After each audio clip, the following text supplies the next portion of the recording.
बहनों और भाइयों नमस्ते। दोस्तों, आदरणीय नई आयुक्त साहिबा के आने के बाद एक बार फिर उम्मीदें जग रही है कि यह कुछ कर रही है, कुछ करेगी। अब एक नई बात मुझे बताई जा रही है। पहले ही मुझे कल किसी ने कहा कि आप ये जय बाबा धाम का रोड दिखाइए। एक तरह से जैसे भूकंप आ जाता है वैसी स्थिति यहाँ से लेकर के जय बाबा धाम से लेकर राशन ऑफिस तक है। तो उस स्थिति से निपटे कौन? जो जिनके दुकान हैं उनकी दुकानें चौपट हो गई है, लोगों का खांसते खांसते दम निकल गया है। और ऐसा न हो कि इस शहर में लोग इस प्रकार के कारण अस्पतालों में भर्ती हो जाएं और मरना शुरू हो जाए।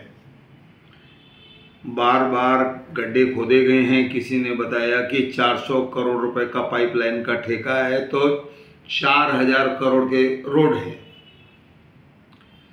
मुझे अभी अभी एक नई बात बताई गई। हमारे मित्र कुलदीप सिंह, आयल सिंघानी और मनीष बांगा, ये लोग आयुक्त साहिबा से परसों मिलने गए और उनको जानकारी दी कि अभी जो सड़कें पाइपलाइन के लिए खुदी हुई है या जो भी स्थिति है, कई सड़कें आधे में पड़ी है, आधा सड़कें क्यों नहीं बन रही है आप। और हमारे आयुक्त साहिबा ने MMRD वालों को भी बुलाया था। एक तो ये हमारे जय बाबा धाम से जो पूरा रास्ता है आधे में बंद पड़ा है, उससे लोग और दुकानदार काफ़ी परेशान हैं। तो अब नया एक प्रकरण आ गया। पहले मैं बता दूं आपको, कुछ दिन पहले गैस की पाइपलाइन डाली जा रही थी, तो हमारे मित्र अमर लुंड ने उन लोगों से कहा कि भाई अगर आपको जैसे हमारी सड़कें बन रही है वहाँ पर आपको पाइप डालना है तो डालिए, नहीं तो मैं दोबारा आपको खोदने नहीं दूंगा। ये बहुत सराहनीय कार्य है। अब उसमें एक और नई बात आ गई है कि अभी ये सब चल रहा है, तो अब वो जो पुलिस विभाग की तरफ से CCTV कैमरा लगाने की एक योजना चल रही है। उसके लिए फिर सड़क के किनारों को खोदा जा रहा है। अब उसको खोदना उन CCTV वालों का काम है और पुलिस प्रशासन का काम है, ऐसा मैं देख रहा हूँ। लेकिन बंद महानगर पालिका को करना है।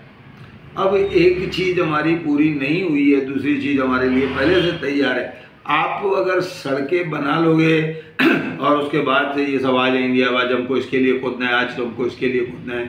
पहले तो एक टेलीफोन की भी बीमारी थी हमारे पास, आजकल तो वो तो ख़त्म हो गई है टेलीफोन के लिए, उसके लिए नहीं खोदते।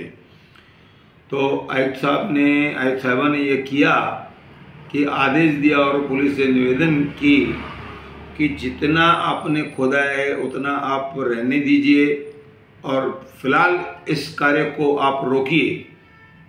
तो ऐसी मुझे जानकारी कुलदीप ने दी। तो दोस्तों, कुल मिलाकर आपकी सड़कें बार बार खोदी जाएगी और इसी तरह से लोग यहाँ पर परेशान रहेंगे, अपने घर छोड़कर चले जाएंगे। लेकिन ये सब बातें यहाँ पर बंद नहीं होगी और बड़ी दुखदाई और दर्दनाक ये बातें हैं। बहुत दुख होता है ऐसा देखकर। मैं एक बार फिर कहूँगा कि कुछ लोगों को आगे आकर कम से कम ये जय बाबा धाम का और पेट्रोल पंप का राशन ऑफिस का जो सड़क है उसको बनवा दीजिए। रात को हमको पता ही नहीं चलता है कि हम किस इलाके में आ गए, क्योंकि गाड़ियाँ वाहन रख दिए जाते हैं। समझ में नहीं आता है कि हम उल्लासनगर 5 में या हम कहीं गांव में पहुंच गए हैं। जो वरिष्ठ नागरिक है ना, आप उनसे पूछिए कितनी तकलीफ होती है। एक तो उनको नज़र जो उनकी उस हिसाब से रहती है, फिर आपके सामने कोई तेज गाड़ी लेकर आया तो काफ़ी दुखदाई बात है। और मैं फिर से नेताओं से निवेदन करूंगा कि कम से कम ये जो हमारी जय बाबा धाम की सड़क राशन ऑफिस तक है उसको बनवा दें। और वो जो टेलीफोन CCTV का काम है फिलहाल बंद कराया गया है। तो दोस्तों, कुल मिलाकर मैं आपको धन्यवाद देता हूं और निवेदन करता हूं कि कुछ लोग इस बात के लिए आगे आएँ और इस सड़क को बनवाएं। दोस्तों, ऐसा कहकर मैं धन्यवाद कहता हूं।